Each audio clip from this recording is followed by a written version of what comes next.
The hallways of Westlake Middle School buzzed with the usual mid-morning chaos as students rushed between classes. Amid the sea of familiar faces, a new figure walked slowly, clutching a worn backpack and a schedule that was already creased from being folded and unfolded too many times. Andre Jackson kept his eyes down, counting the classroom numbers as he passed them. It was his third day at this school, and he still felt like an alien who had landed on the wrong planet. Andre hadn't wanted to transfer schools in the middle of 7th grade. But after his grandmother got sick and they had to move across town to be closer to the hospital, he didn't have much choice. His mom had promised things would get better, that he'd make new friends soon. So far, that promise seemed as empty as his lunch table. Room 114, 116, 118, he muttered under his breath. He stopped in front of a door labeled Music Department and took a deep breath before pushing it open. The classroom was larger than he expected, with chairs arranged in a semicircle and various instruments displayed on shelves along the walls. Most of the students were already seated, their chatter filling the room. As Andre stepped inside, the noise didn't stop, but several heads turned toward him, curious eyes taking in the newcomer. You must be our transfer student," a voice called from the front of the room. Mr. Richards, a tall man with salt and pepper hair and thin-rimmed glasses, gestured for Andre to approach. "Class, this is Andre Jackson. He's joining us from Eastside Middle School." Andre felt his cheeks warm as 20-something pairs of eyes focused on him. He noticed a few whispers, a couple of smirks. Eastside had a reputation, not a good one. It was in the poorer part of town with outdated textbooks and no fancy music program like this one.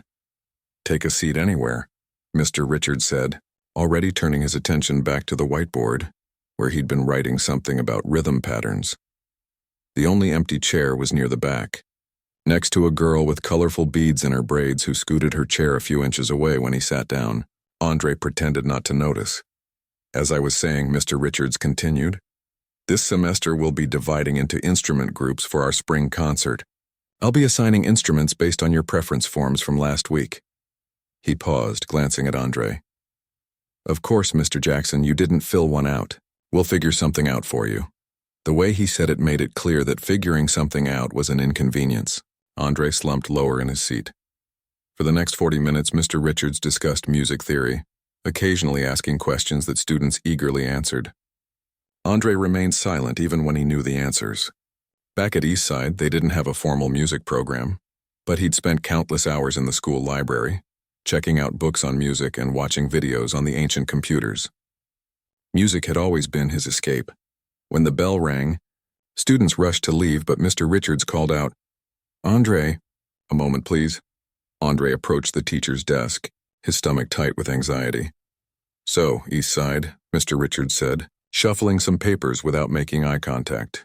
"I'm not familiar with their music curriculum." "We didn't really have one, sir," Andre admitted. "Just general music class once a week."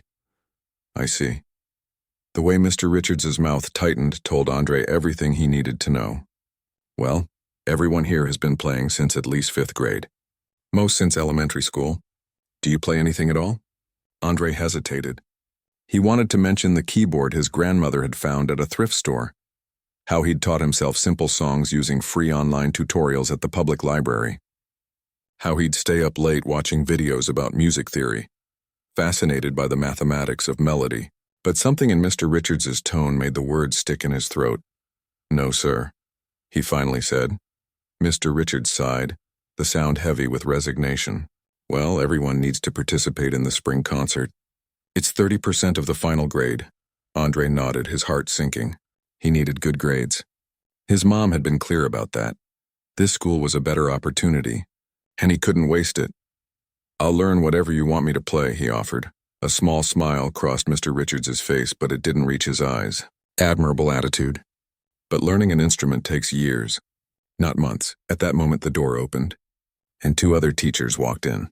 Ms. Peterson, who Andre recognized from the math department, and an older woman he hadn't met, Bob. "We need the attendance sheets for the assembly next week," Ms. Peterson said, then noticed Andre. "Oh, sorry. Didn't mean to interrupt." "Not at all," Mr. Richards said. "Just trying to figure out what to do with our new transfer from Eastside. Apparently they don't believe in music education over there." The older woman raised an eyebrow. "The Jackson boy? I have him for English. Hasn't turned in his reading log yet. Andre felt his face grow hot. He had done the reading. He just hadn't understood the form they were supposed to use. It was different from Eastside's. I was thinking percussion for him, Mr. Richards continued as if Andre wasn't standing right there. Triangle, maybe? Something simple. Ms. Peterson glanced at Andre, her expression a mixture of pity and amusement. What about strings? We're short on violin for the lower register parts. Mr. Richards chuckled, the sound making Andre's stomach twist. Violin? That takes coordination, discipline, ear training. I could try, Andre said quietly. The three teachers looked at him with identical expressions of surprise, as if they'd forgotten he could speak. I learn fast, he added. Mr. Richards exchanged a look with the other teachers, something passing between them that Andre couldn't read. Then he walked to a cabinet, unlocked it, and pulled out a violin case that had seen better days. The corners were scuffed, and one of the latches was held together with tape. This is one of our loaners, he said, placing it on the desk in front of Andre. Most students bring their own instruments, but we keep a few for situations like this. Andre reached for it, but Mr. Richards didn't let go right away. Violin is possibly the most difficult instrument in the orchestra to master, he said. It takes years of practice to even produce a pleasant sound. Most students who start at your age never catch up to their peers. Andre met his eyes. I'd like to try anyway. Another look passed between the teachers. Ms. Peterson smirked slightly. Well, it would round out the string section, she said. And everyone deserves a chance, right? The way she emphasized chance made it clear she thought it was a chance doomed to failure. Fine, Mr. Richards said, finally releasing the case to Andre. But I expect you to practice, a lot. And don't come crying when your fingers hurt or when you can't get past Twinkle, Twinkle, Little Star. Yes, sir, Andre said, his fingers tightening around the handle of the case. It was heavier than he expected. We have practice rooms down the hall, Mr. Richards continued. You can use room C during lunch period. I'll expect to hear some progress by next week. As Andre left the music room, violin case in hand, he could hear the teachers' voices behind him. That was almost cruel. Bob, one of them said, followed by light laughter. Sometimes kids need to learn their limitations, came the reply. Better now than later. Andre walked faster, his jaw clenched. He'd heard words like that before, at his old school when he'd asked for extra math worksheets, at the community center when he'd tried to join the chess club. People were always ready to tell him what he couldn't do, what wasn't for boys like him. He found a quiet corner in the library and carefully opened the violin case. The instrument inside was old, with a few visible scratches on its reddish-brown surface. But when he gently lifted it, it felt somehow right in his hands, like it had been waiting for him. Andre had no idea how to hold it properly, how to make it sing. But as his fingers brushed against the strings, producing a soft, discordant sound, something sparked inside him, a determination that burned brighter than his embarrassment or fear. The bell rang, signaling the end of lunch period. Andre carefully placed the violin back in its case. He had history class next, then English with the teacher who thought he hadn't done his reading. But for the first time since coming to Westlake, he felt a flutter of excitement. Tonight he'd go to the public library and find everything they had about violins. He'd search for videos, tutorials, anything that could help. And he'd practice until his fingers blistered if that's what it took. Let them think he would fail. Let them wait for the moment he'd give up and admit they were right all along. They were in for a surprise. As Andre headed to his next class, the weight of the violin case in his hand felt less like a burden and more like a promise to himself that this time he wouldn't let anyone else define what he could achieve.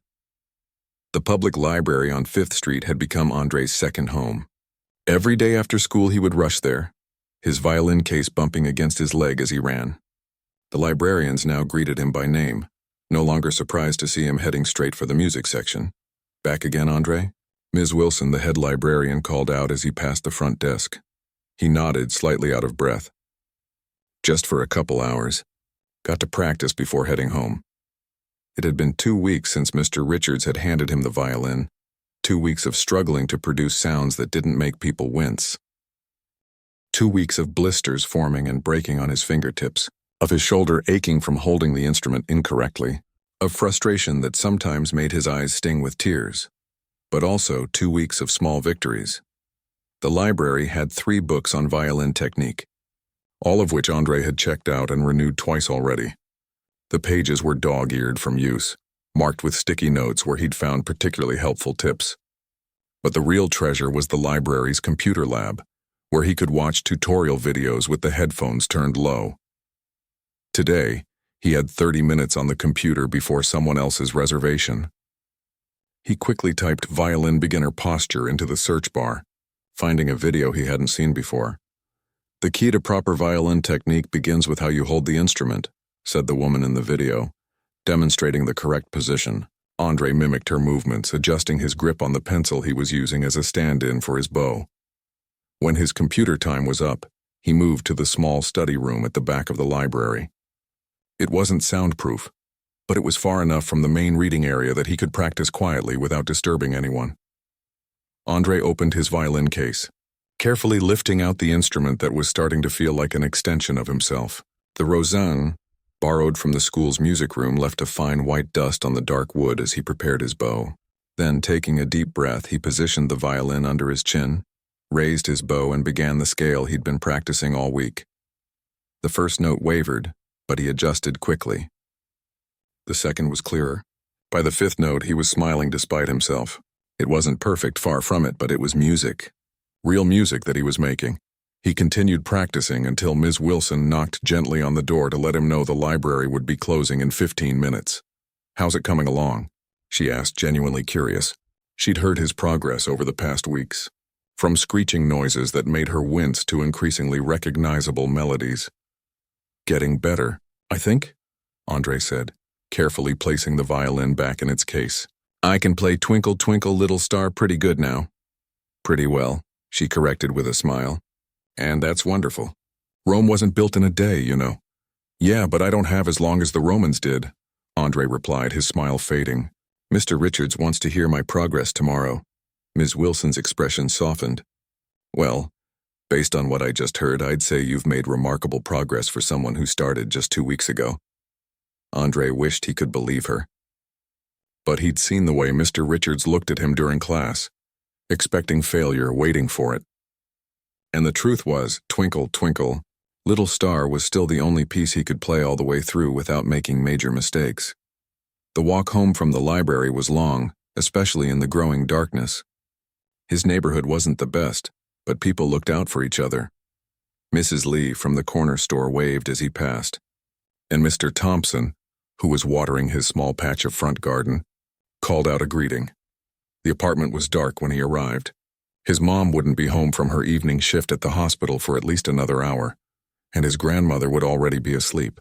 Andre moved quietly, fixing himself a sandwich for dinner and checking the schedule taped to the refrigerator. Tomorrow was his turn to help Grandma with her medication in the morning.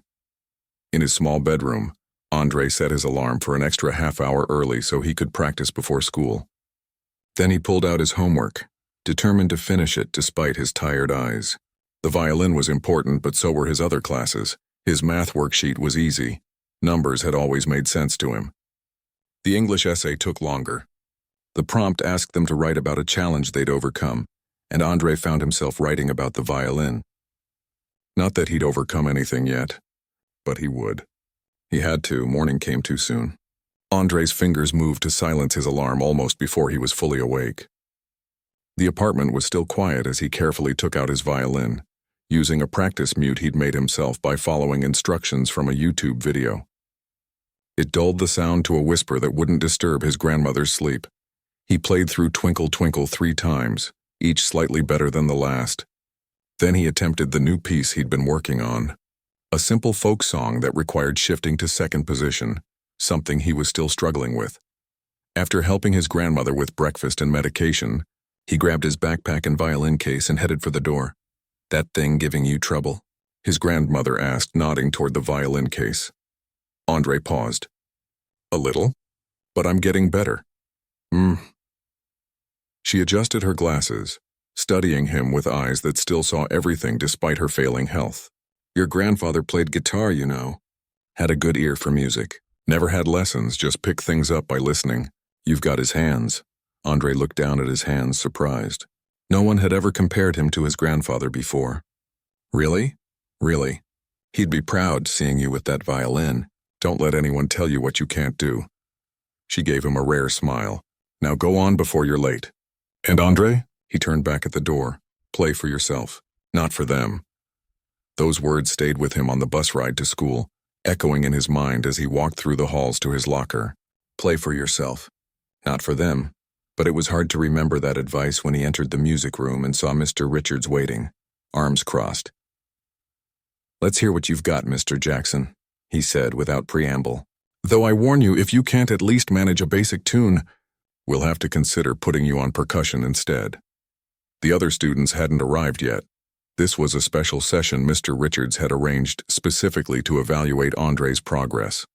The empty chairs seemed to watch him accusingly as he opened his case and prepared his violin with shaking hands. Whenever you're ready, Mr. Richards said, checking his watch. Andre took a deep breath, positioned the violin, and began to play Twinkle, Twinkle, Little Star. The first few notes came out clear and true, but as he continued, his nervousness grew. His bow slipped on the third line, producing a screech that made both him and Mr. Richards wince. Sorry, Andre mumbled, trying again, but the damage was done. His confidence was shaken, and the rest of the piece was a struggle, with wrong notes and uneven timing. When he finished, the silence in the room was painful. Andre didn't dare look at Mr. Richards. Well, the teacher finally said, that was a start. But I'm afraid it's not enough progress for the time you've had. The spring concert is only 8 weeks away, and the rest of the string section is working on pieces that are far more complex. Andre's heart sank. I can practice more.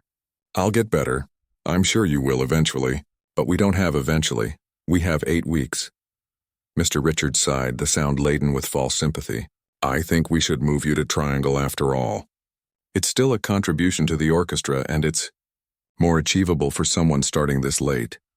Andre felt something hot and fierce rise in his chest. All those hours at the library, the blisters on his fingers, the melodies he'd struggled to learn, all dismissed so easily.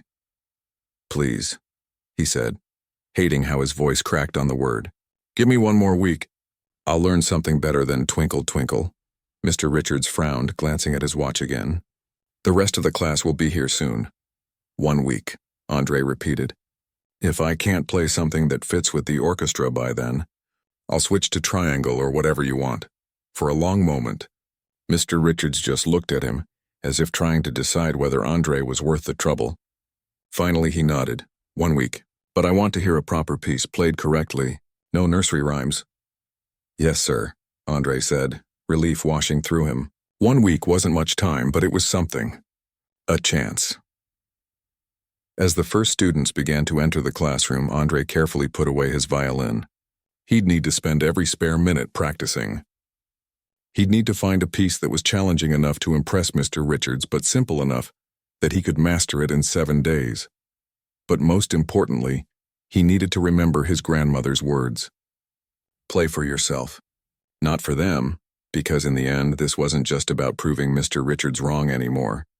It was about proving something to himself. 1 week, 7 days, 168 hours, though most of those would be spent sleeping, eating, going to class, or helping his grandmother.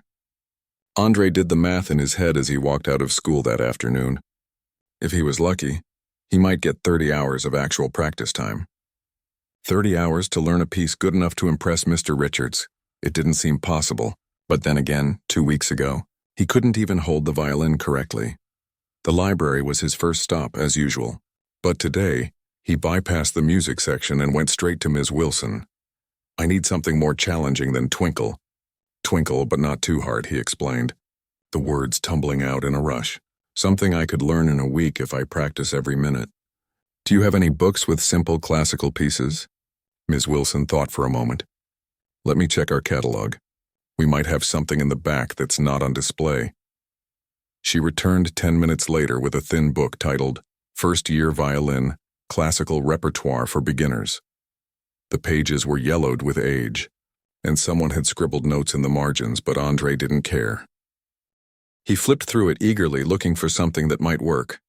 This one, he said, pointing to a piece called Minuet in G by Bach. It says it's for beginners, but it sounds fancy, right? Ms. Wilson peered over his shoulder. Bach is never really beginner level, but this is one of his simpler pieces. It's quite famous, actually. People would recognize it.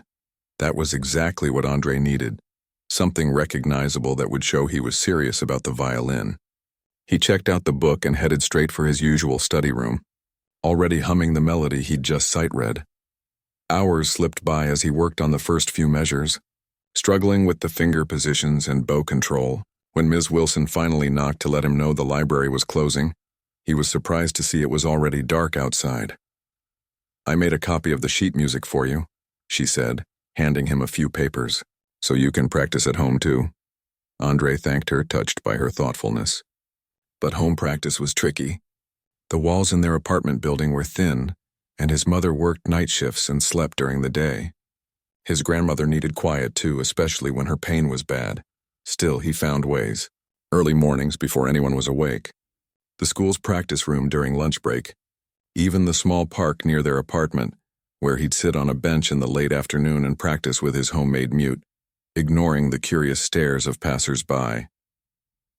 3 days into his week, disaster struck. He was rushing to his math class, violin case in one hand, textbooks in the other, when he collided with a group of 8th graders in the hallway. He managed to keep his balance, but his violin case slipped from his grasp, hitting the floor with a sickening crack. "Watch it. Music boy!" One of the 8th graders sneered as they continued past. Andre's hands trembled as he knelt to open the case. The violin itself seemed okay, but the bow had snapped near the tip, rendering it useless. His stomach dropped. School bows cost money to replace, money his family didn't have. He spent his lunch period in the music room, explaining what had happened to Mr. Richards, who listened with thinning lips. "Carelessness has consequences. Mr. Jackson," he said when Andre finished, "that bow will cost $35 to replace." "I know, sir. I'll pay for it. I just need some time to earn the money. And in the meantime, how do you plan to practice for your demonstration next week?" There was a hint of satisfaction in Mr. Richards' voice, as if he'd been expecting Andre to fail one way or another. "I don't know, sir." Andre stared at his shoes, fighting back the hot pressure behind his eyes. "Well, until you can replace the bow, I'm afraid you'll have to put your violin aspirations on hold. Perhaps this is a sign that percussion is a better fit for you after all." Andre left the music room feeling as broken as the bow. All his progress, all his hard work, derailed by one careless moment. He couldn't even go to the library to practice now. What was the point? He was sitting alone in the cafeteria, food untouched, when someone slid onto the bench across from him. "You're the kid with the violin, right?" Andre looked up to see a man in the gray uniform of the school's custodial staff. He was older, with salt and pepper hair and dark skin lined with wrinkles around the eyes. His name badge read Thomas. "Yes, sir," Andre replied, unsure why the janitor was talking to him. "Heard about your accident with the bow." Thomas's voice was deep, with a slight accent Andre couldn't place. "Tough break," Andre nodded, poking at his lunch with a fork. "Yeah. You know, I've seen you practicing in room C during lunch. You've been working hard." "Doesn't matter now," Andre said, the bitterness slipping into his voice. "Can't play without a bow and I don't have $35.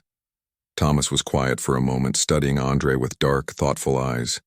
"What if I told you I might have a solution?"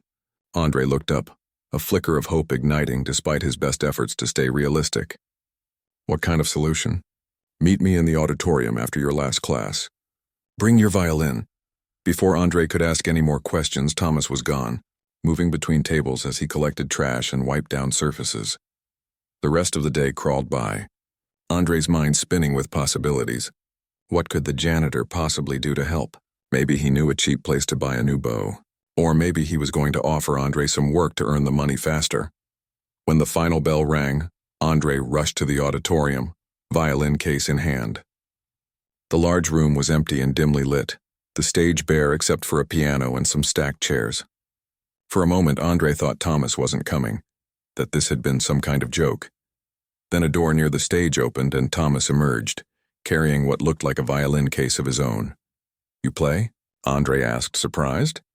Thomas nodded, setting the case on the piano bench and opening it to reveal a violin and bow, both well used but in good condition. "Long time ago I played a lot. These days, just for myself sometimes." Andre's eyes widened as Thomas lifted the violin, tucked it under his chin, and began to play. The melody was nothing Andre recognized. something quick and lively that made Thomas's bow dance across the strings.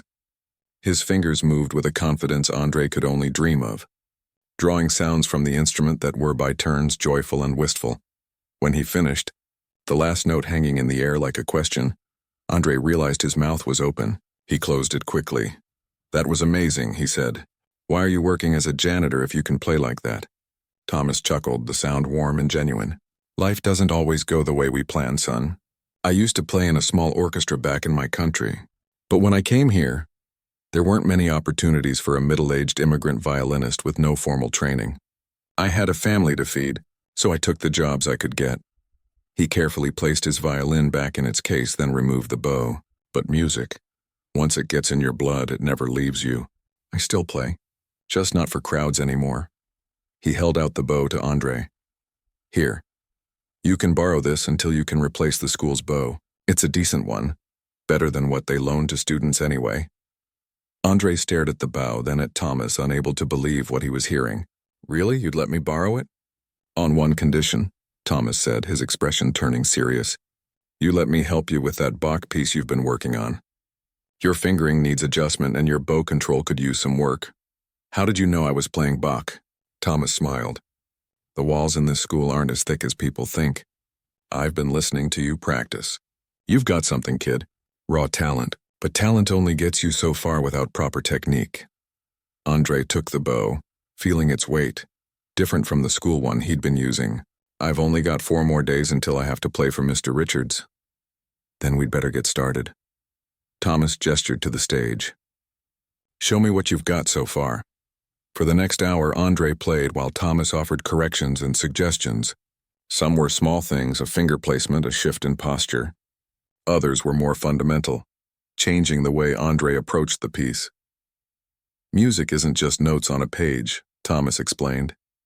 "It's a conversation, a story. You have to feel it here." He tapped his chest, "before you can make others feel it too." By the time they finished, Andre's arms ached and his fingertips were sore, but he'd made more progress in 1 hour than in the previous 3 days combined. "Same time tomorrow?" Thomas asked as they packed up their instruments. Andre nodded eagerly. "Yes, please, and thank you for the bow and the help and everything." Thomas just smiled and patted him on the shoulder. "You remind me of myself at your age. Music saved me in many ways. Maybe it can do the same for you." As Andre walked home, his steps were lighter than they had been in days. The borrowed bow in his case felt like a second chance, a lifeline thrown when he was sinking. 4 more days. With Thomas's help, maybe, just maybe, he could pull this off. His phone buzzed with a text from his mom. "Working late. Make sure Grandma takes her 8 p.m. medicine." Real life was still there with all its responsibilities and challenges, but now there was music too. And for the first time since starting at Westlake, Andre felt like he might actually belong somewhere after all. The next 3 days blurred together in a whirlwind of practice, school, and home responsibilities.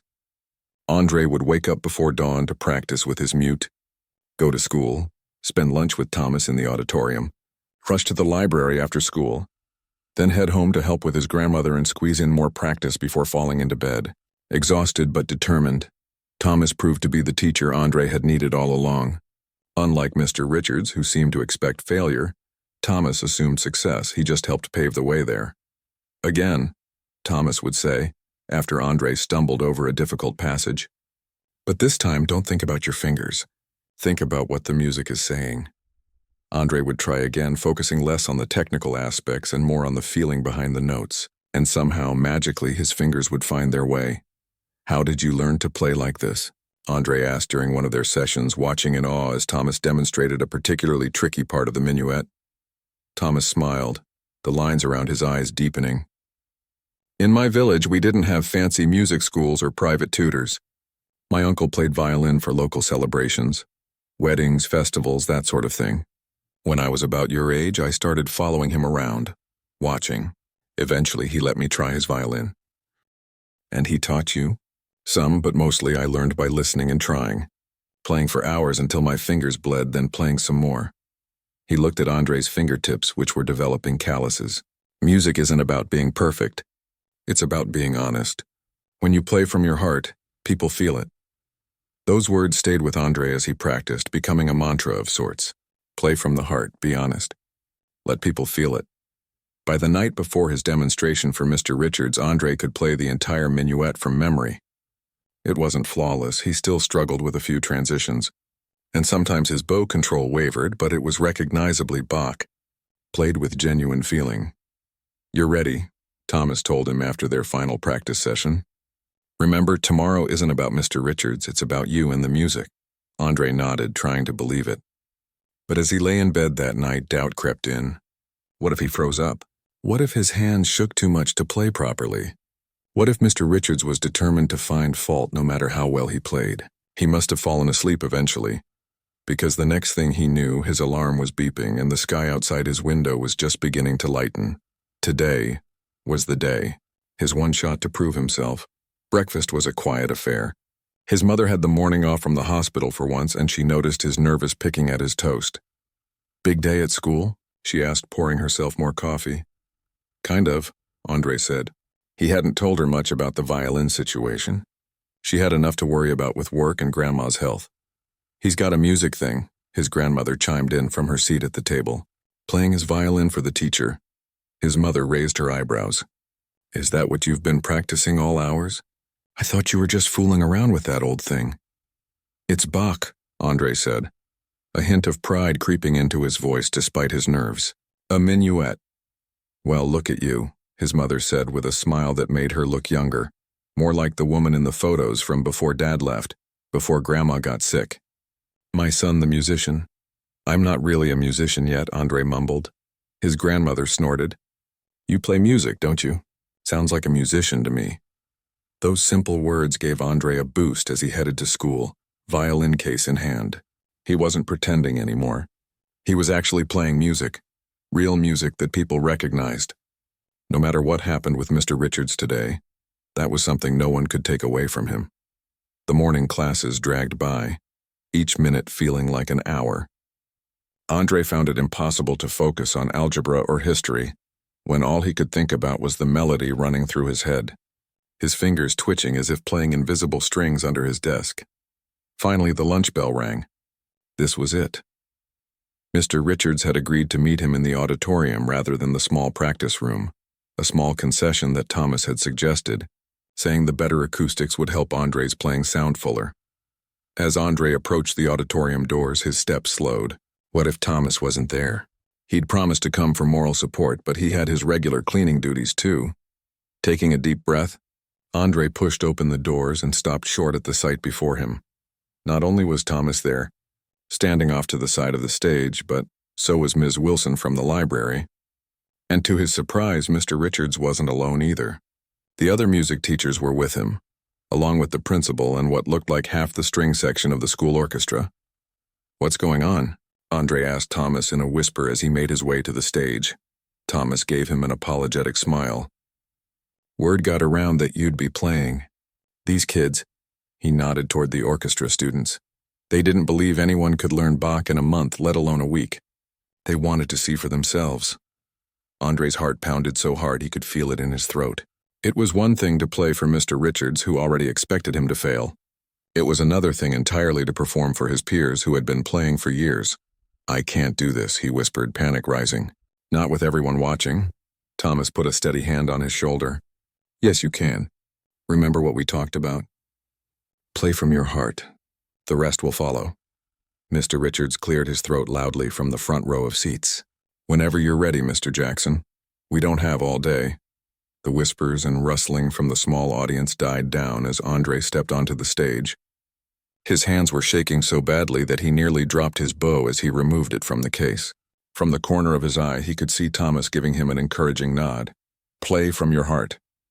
Andre raised the violin to his chin, positioning it the way Thomas had taught him. The familiar weight was comforting somehow. He closed his eyes for a moment, hearing the melody in his mind, feeling the music in his fingertips. Then he began to play. The first few notes were hesitant, his bow arm stiff with nerves. But as he continued, something shifted. The melody took over, carrying him along with it. He forgot about the audience, forgot about Mr. Richards and his skepticism, forgot about the other students watching. There was only the music, The conversation between the notes, the story they were telling, a story about struggle and persistence, about finding beauty in unexpected places, about proving that you belonged somewhere even when others said you didn't. When he reached the end of the piece, the final note hanging in the air like a held breath, Andre opened his eyes. The auditorium was completely silent. For one terrible moment, he thought he'd failed so badly that no one knew what to say. Then, from the back of the room, someone started to clap. It was Thomas, his face split in a wide grin. Ms. Wilson joined in, then some of the students. Even the principal was applauding, looking genuinely impressed. Only Mr. Richards remained still, his expression unreadable. When the applause died down, he stood up and approached the stage. Andre steeled himself for criticism, for the not bad but comments that would diminish his achievement. Mr. Jackson, Mr. Richards began, his voice formal. He paused, seeming to struggle with his words. That was quite remarkable, considering your limited training. It wasn't exactly effusive praise, but coming from Mr. Richards it was close. Thank you, sir, Andre said. I assume this means you wish to continue with the violin rather than switching to percussion? Andre nodded firmly. Yes, sir. Very well. Mr. Richards glanced at the sheet music Andre had set up but hadn't needed to use. The spring concert repertoire is significantly more challenging than Bach's Minuet in G. The string section has been working on Vivaldi and Mozart, pieces that require skills you haven't yet developed. Andre's heart sank. After all this, was Mr. Richards still going to keep him out of the orchestra? However, the teacher continued, I believe we could arrange for a special piece, perhaps a simplified arrangement of what the others are playing, or even a short solo feature. You would need to continue improving at this rate, of course. I will, sir, Andre promised, hardly believing what he was hearing. Not only was he being allowed to stay with the violin, but Mr. Richards was talking about a solo. As the bell rang, signaling the end of lunch period, the audience dispersed, many of the students giving Andre approving nods or curious glances as they left. A couple even stopped to ask how he'd learned so quickly. Ms. Wilson came up to the stage beaming with pride. I knew you could do it, she said. You're welcome in the library practice room anytime. After she left, only Thomas remained, quietly cleaning up some trash left behind by the students. Thank you, Andre told him, the words inadequate for everything he felt. I couldn't have done this without you. Thomas shook his head. I just showed you the path.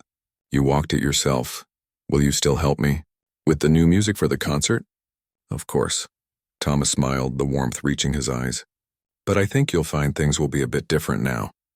You've earned some respect today, from others, yes, but more importantly from yourself. As Andre carefully packed away his violin, he knew Thomas was right.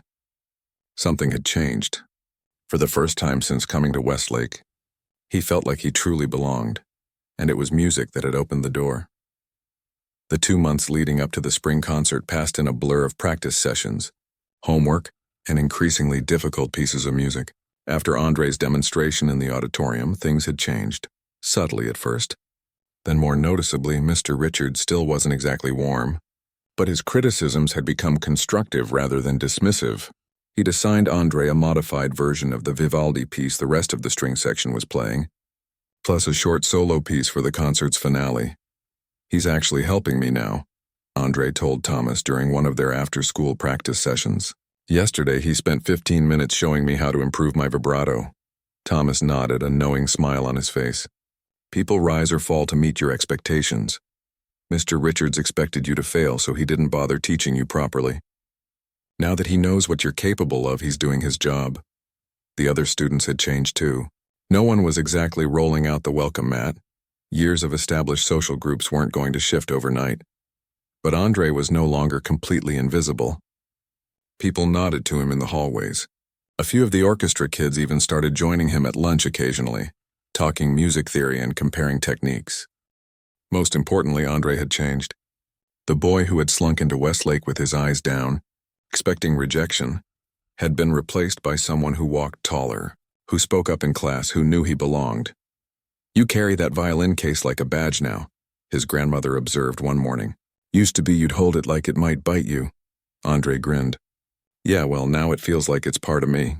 Even his grades in other classes were improving. There was something about mastering the violin that had spilled over into everything else. a newfound confidence, a belief that if he could learn Bach in a week, he could handle algebra or history or anything else life threw at him. But as the concert approached, the pressure mounted. Mr. Richards had taken a risk in giving Andre a solo, and everyone knew it. If he messed up, it would reflect badly on the whole music department. "Don't think about that," Thomas advised during their final practice session before the big day. "Think about the music. Let it speak through you." Andre tried to hold on to that advice as he stood backstage on concert night, peeking through the curtains at the packed auditorium. Parents, teachers, students, community members, all there to hear the Westlake Middle School spring concert. His mom and grandmother were out there somewhere, dressed in their Sunday best, eager to hear him play. His hands felt clammy on his violin case. The school had finally ordered a replacement bow for the one he'd broken. But Andre had grown so accustomed to Thomas's bow that Mr. Richards had allowed him to continue using it for the performance. "It has better tone." Anyway, the teacher had admitted grudgingly. The beginner's band was playing now, a slightly wobbly rendition of "When the Saints Go Marching In."